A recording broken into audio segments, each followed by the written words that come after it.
Hey guys, welcome back to the channel. My name is Cody and I'm a content creator based in the UK. Welcome back to my channel once again. If you're new on here, you're very welcome. But if this is your second, third, fourth, fifth time, you're the real MVP. Thank you for always tuning back and listening to me. Anyway, am I camera shy? Anyway, so on this video for today, I'm going to be talking about my relocation journey. So up until the time when I decided to relocate, everything that all decisions I had to make up until the time when I had to relocate. Does that make sense? Yeah, it does. Anyway, so if this is your kind of video, you want to watch my relocation story, what led up to the time when I decided to relocate, everything else I had to do up until I relocated, please stay tuned, do not go anywhere, and I'll be right back.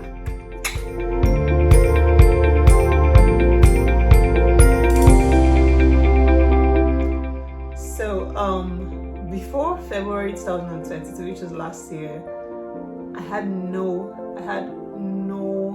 inclination. I had no plans to relocate to the UK. I had flirted with the idea of living outside the country, living outside Nigeria, with the state of how things were in Nigeria, the state of things in Nigeria. As at that time, I had flirted with it, but it wasn't a decision I was ready to make at any point. Anyway, February 2022, it wasn't part of my New Year resolution, nothing. I think just popped up. I think my brother-in-law talked about it. My sister had always been talking about it, me relocating, joining her in the UK and all of that. And I don't know why it just sank within my spirit. It just felt like, okay, this was the next best thing to do. And I'm like, you know what? Why not just get a master's? Because in 1 year time, if I stay back in Nigeria, I didn't have any plans of doing my master's in Nigeria. I would still be in Ghana, but without a master's. So if there's an opportunity to go ahead and do this master's degree now, by all means, take it, and it's probably open up doors that you didn't think would be there. It was out of my comfort zone. I was okay with my life in Lagos. I was doing fine, and then I decided to relocate. So first things first was I had to choose a university, choose a course. The university would determine where I was going to live. And I think for me that was a no-brainer because my sister lives in the UK already. And since I was going to be relocating with my family, I really wanted a soft landing. I wanted I wanted to be around someone who already knew her way around the UK. So, and then my sister studied in the same university where I'm currently studying. She did her PhD degree here, so it was a no-brainer that I was going to come to Kyoto. And as to my course, funny, right? She was the one that found the course. Honestly, initially I didn't want to do any degree in law because I just figured, you know what? Let me do something else. I've diversified a lot into media, into entertainment, movie production, YouTube. Maybe there's some calling in this media thing. Let me just tilt towards that. But she was of the opinion that you haven't given this law in as much gusto as you should. Medical law and ethics is different. It's not like the corporate commercial or litigation and everything else you're used to. Try this.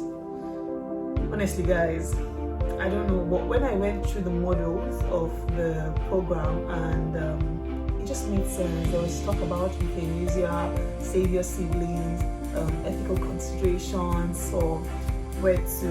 There was just a lot of things, topical issues that intrigued me. I loved it. I wanted to be in this conversation. My course is basically the fusion of ethics, legal consideration when it comes to, say, treatment of terminally ill children, or patient autonomy or child autonomy. So there are conversations around these issues. Or if someone wants to die in a certain way, why not let them? If their body is entrapped in a sickly, debilitating state and they are choosing to die, why not let them die? And lawyers like, oh no, assisted suicide is illegal, but treatment can be withdrawn. Conversations around this intrigue me, and I'm like, yeah, by all means, let's go for this course. And I was happy. And see, honestly, till today, even when it gets difficult, I'm like, oh my god, who sent me work? Like, why am I here? I should have done HR or something else. What am I doing here? Or media, film and media. What am I doing here? Every time I look back and I just look at those models again, look at the conversations we've had around it, it keeps me going. It keeps me, opening up my books and trying to study and just make the best out of it, really. So yeah, that's why I chose the course. And so I applied for admission. That February. I submitted personal statement. Thankfully, I had all my certificates. I had my transcript. I had never needed my transcript, but there was a window to apply for transcript after I graduated for so cheap. By the way, it's raining in case you're hearing like rain platters on my roof. So it was so cheap then when I applied, and so I got everything. So now that I needed to apply for admission, I had everything I needed except for references. Oh my god. Okay, anyway, the first person I called for my reference was my former boss when I was serving in Kano, and oh, bless your soul, bless him, not bless his soul, he's alive. Oh my god, this man came through for me. Like, he just got on the reference. If you see my referencing letter, it was so sweet. Like, I felt so good about myself. And even when he tried to send it and it didn't go through, he called the university from Nigeria. Like, I can't send this in across. Can you send me a link? They sent him an email. It was just on point. My university lecturer, however, was quite busy. There was, I think it was a really busy period for him. So it took him a while. But even when he came through, his referencing was sweet too, and I loved it. And one funny thing was that he was telling me, why should I write referencing for you? Like, why? Convince me. And I'm like, the course I'm going to go and do, the first time I heard euthanasia was from my lecturer particularly. He talked about it with so much gusto, and I'm like, I was intrigued. I was like, what's this thing? Mercy killing and all of that. So I just put it back to him. I'm like, you were the one that put this idea in my head. This is why I'm going for it. So I think you're the best person to also, do my referencing. And yeah, he agreed and we got to it. Anyway, so referencing done, I applied for admission and the wait period began.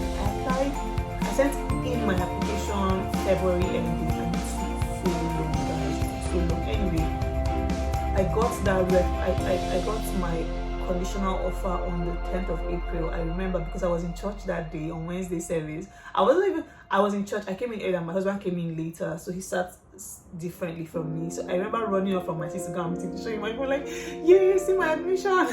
My admission email is here. Anyway, so that happened, and I think after that, the next event I had was to attend my friend's wedding, and I was also traveling to the UK around that period because my sister was she was in her graduation ceremony. She had graduated a while ago, just a ceremony because of COVID, and it was an opportunity to also get into the UK and see things for myself and see if it was what I was, if I was signed up for this.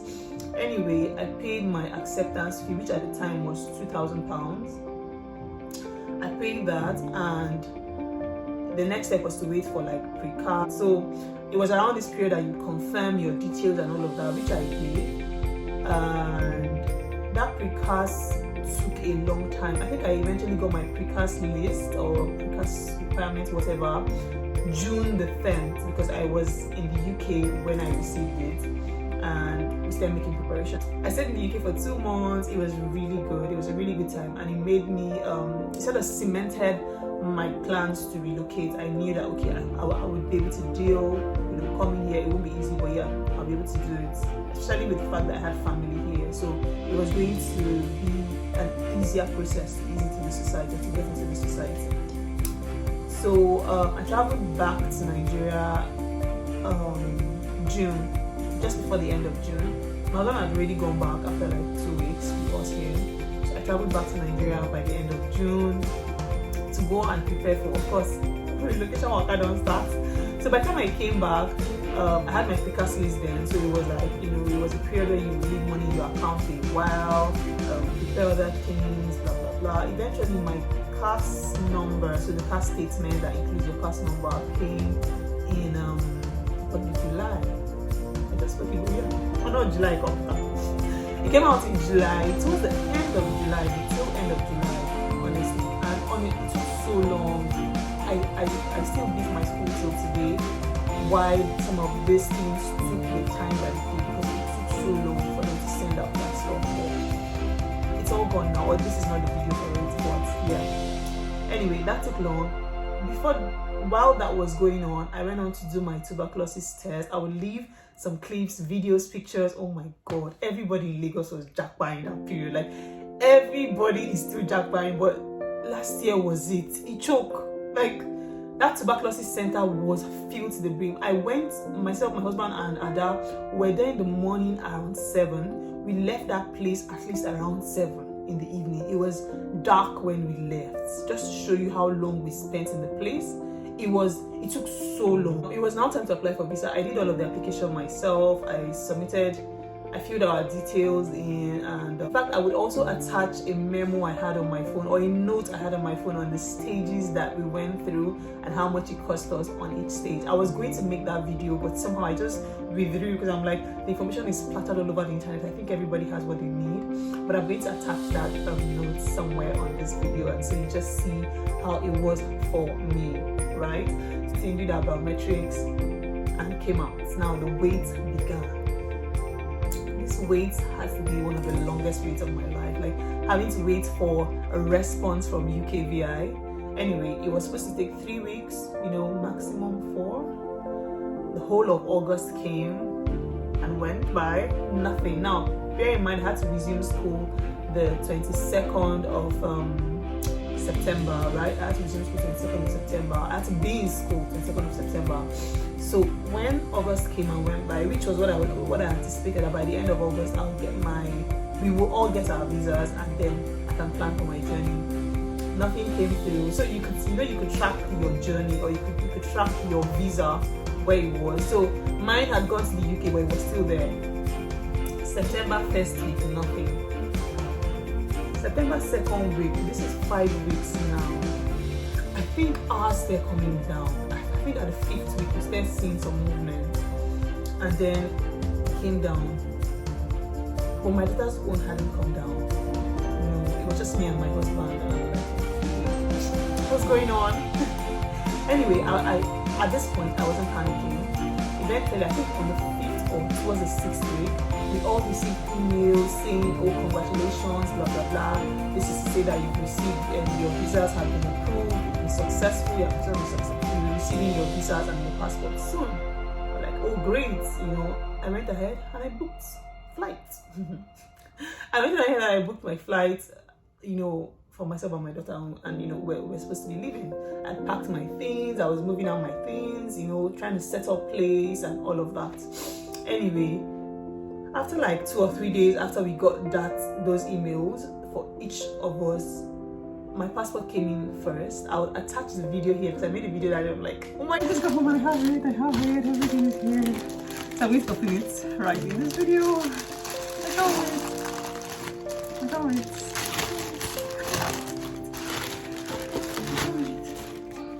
Okay. What does it look like? It was opened already.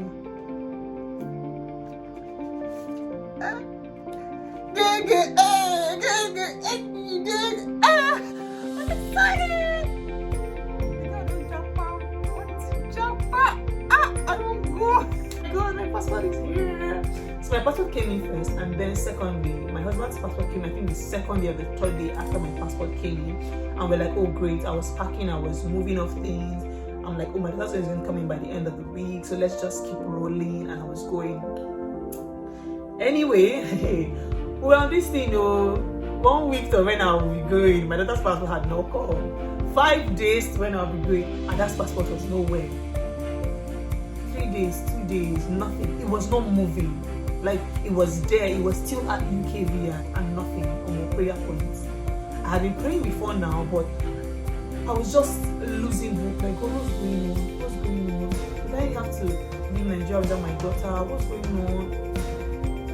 And I would pray, my sister, my family, my husband, my mother, everybody. Hey, we don't fire. Oh, come on, so every year they're holding my daughter's passport. Fire, release, fire, release. It was not funny. It wasn't funny then, but up until the day where we were supposed to leave.